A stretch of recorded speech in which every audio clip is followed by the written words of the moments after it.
Thanks everyone. Welcome to the review video of Dunu Davinci X Gizaudio. So first of all, as you can see, here we have all the accessories that is inside the box.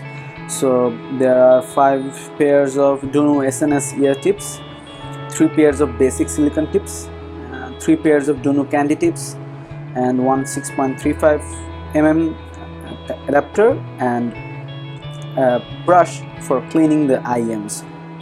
Here you can see they have provided with the Leo cable. They are calling this cable Leo, and it has a Q-lock mechanism where you can interchange the terminals. Currently there is 3.5 mm connected, so you can, and also the pins are recessed 2 pins, as you can see these plastic shells. So these are recessed 2-pin connectors which come with them. So, and these are the IMs themselves, and this is the carrying case. If you want to see the unboxing video, then the link will be somewhere in the description. I have already unboxed it. So first of all, I would like to thank Hi-Fi Go for providing with a small discount, but I have purchased this IM with my own money, so thanks to Hi-Fi Go.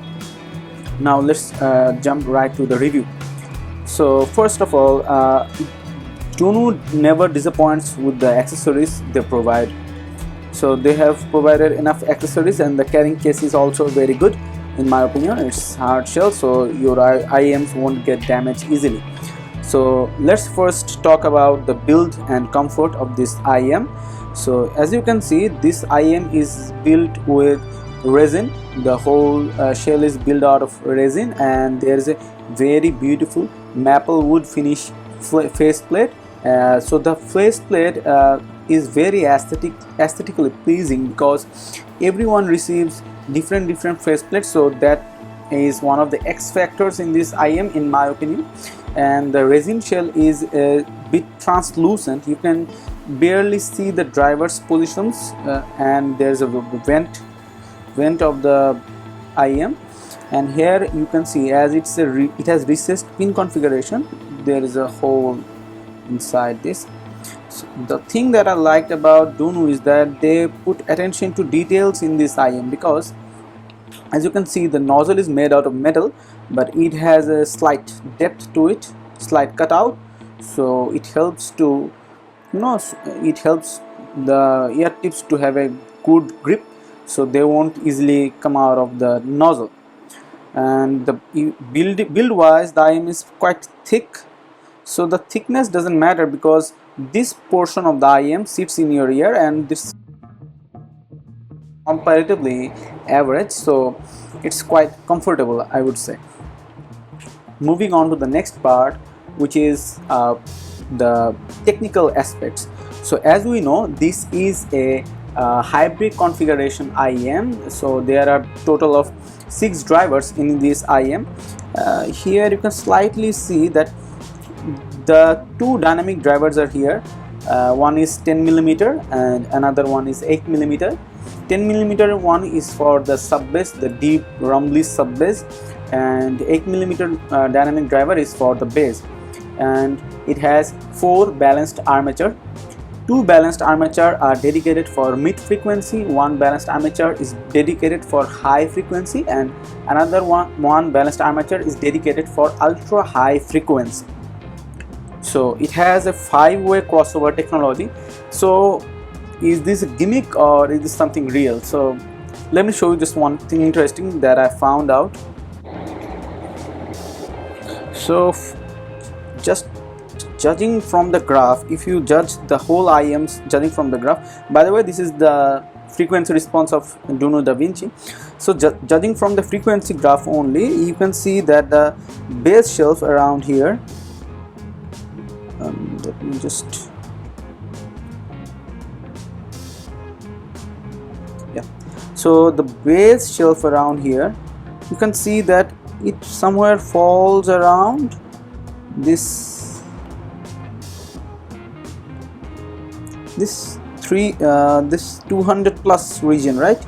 So theoretically speaking, from this graph, one can say that okay, the bass will bleed into the mids, which starts from somewhere around 100 megahertz. Okay, so this region. Okay, but as they have used 5-way crossover, so 5-way crossover is in a sense that, you know, they have created 5 separate channels. So one is for the 10 mm driver, another one is for the 8 mm driver, another one is for the 2 BS, another one is for 1 BA, which is the high frequency BA, and another one is for 1 BA, which is ultra high frequency BA. So what it does is that it helps to separate the frequency bands. It helps to separate the frequency bands so the bass doesn't bleed into the mids. So there is that, some nerdy stuff, I guess. Then moving on to the next part, I think, which is the most one of the most important parts is that the drivability. So these IMs are fairly easy to drive, but if you provide them with power, then they scale. The more power you provide them, the bass becomes more authoritative, I guess. So yeah, but I have used this CX31993 dongle, and I have also used my iBasso DX170 DAB. You can check this out. The review of this unit is coming out very soon. So yeah, and I also used the iFi Micro Black Label. It's not currently with me. So moving on, it's fairly easy to drive, but if you provide power, then it will scale up. So that's the conclusion of the drivability of this IM. Then moving on to the next part, which is the sound impression, and the most important part, which you all have been waiting for. So sound impression wise, I would say the bass and sub bass of this IM is simply amazing. This is a bassy IM. It has a very tasteful deep bass and a sub bass rumble, but somehow it manages to find a balance between textured bass and deep bass. Sometimes we see that whenever it is deep bass, it sacrifices the texture. If there is texture, then it sacrifices the deep bass. But in this case, they somehow managed to find the balance between deep and textured bass. I like the bass very much. It has a very tasteful bass. Moving on to the next part, which is the treble, or some say it's mids. The treble is smooth one. Okay, this IM has a very smooth treble, and it has also very good treble extension. The treble is non-fatiguing, so you can listen to it hours after hours. And moreover, what impresses me most is that the male and female vocal both sounds natural. In most of the IMs which I tried, I saw that either male vocal is good or female vocal is good, but in this case both male and female vocal sounds excellent in my opinion.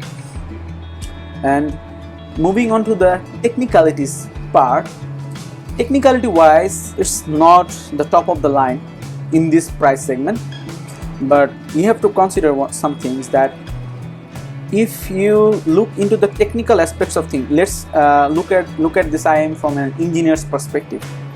If you dive into the technicalities, then the treble becomes a bit harsh in this price bracket, or the driver's capabilities in this price bracket. When the treble becomes harsh, that doesn't sound well, and it's not good for longer listening sessions. But if for someone who is looking for technicalities, then I won't say that these are the best in this price bracket. There are other IMs which has better technicalities than this. But one thing I would like to add is that all the instruments are there. You can separately listen to the instruments, but they won't come to your face. I mean, like, whenever you are listening to this IM, you can work as well. You can do other stuffs as the treble is smooth. But if you want to notice, and you know you are trying to pay attention to any particular instrument, then you can hear that instrument. But it's not like that the instrument will play upon your face and you get distracted from doing any work or anything like that. So there is that. And the main problem, or let's say the cons of this IEM, is that the staging is a bit narrow. It will feel like that all the musicians are sitting in front of you, like they are in a congested stage. They're playing all the instruments. You can hear different instruments, but it will feel like that they are sitting in a congested manner. So there is that. But one thing to keep in mind, that ear tips can change the sound characteristics of this IEM greatly. Like if you use, for example, for most of my use case, I was using these Dunu SNS ear tips. These has very wide bores, as you can see. So what happens is that wide bores allow the IEM to enhance its dynamics, and moreover it also enhances the sound stage a bit, not by a margin but a bit. So you can use wide bore ear tips like Dunu SNS, then Tangzu Senkai is one of them, and Triclarion. You can also use Triclarion, the Triclarion wide bore ones. So those will help you to, you know, increase the sound stage or widen the sound stage a bit. So now let's come to the conclusion. Should you buy it or not? If you are someone that who is treble sensitive, who likes smooth treble, who prefers natural timbre, this by the way, I think I forgot to tell you that this IEM has a natural timbre. Everything plays naturally as it is. It doesn't add any coloration to those. If you prefer lush vocals, then this IEM is for you. If you are someone that you know who prefers listening to music for longer period of sessions, and who likes bass, obviously, because this is a bassy one, then you can blind buy this IEM. And importantly and most interestingly, this IEM is currently on sale. So you can buy this IEM, I think, for $250. So for $250, I think it's a steal. Because starting from the packaging, it has a top-notch packaging. The sound is absolutely amazing. It aligns with my preference, because if you listen to multiple genres, then these do suffice to all those genres. You can listen to jazz, pop, EDMs, hip-hop. It won't disappoint you. Okay, so yeah, if you are in the market for buying an IEM, if you have $300 budget, so why not? I think Dunu Davinci is one of the great options, and someone might consider it as their endgame. And currently you can buy this for $250 on AliExpress, as they are having sale on this IEM. So yeah, there is my review. Thank you everyone for watching. If you have any further queries, then feel free to comment. And yeah, this is it.